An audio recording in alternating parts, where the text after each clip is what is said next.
Dulu isu tentang ikhtilat dekat tempat kerja ni, sampaikan dulu ada konsep lama. Dululah, macam sekarang dia orang sebut skandal je. Dulu dia sebut konsep, kalau ingat lah dulu dia panggil lunch husband. Dia panggil lunch husband. Dekat office ni dia ada pasangan dia sendiri. Ni saya cerita ni kat banyak tempat. Alhamdulillah KPKT tak ada. Ni tempat lain.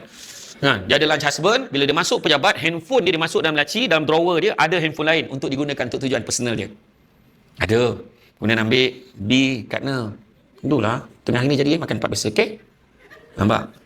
Dan masalahnya pada hari ini, keadaannya lebih advance. Kenapa disebut sebagai skandal? Dia bukan hanya lunch, breakfast, minum petang, jumpa. Dan dalam kereta pun jadi. Kan? Dan dalam hal ni, kebanyakan perkara orang lelaki kena ingat. Lelaki dah tak ramai, tapi lelaki seringkali dipersalahkan.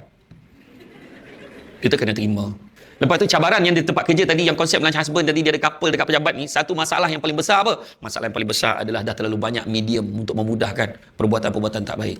Hotel bajet sekarang, orang kata, berlambak sangat berbanding dulu. Dulu kalau nampak, dia masuk hotel tu, orang tak tahu dah. Sekarang, tak tahu dah hotel mana. Pejabat agama tak tahu nak serbu yang mana.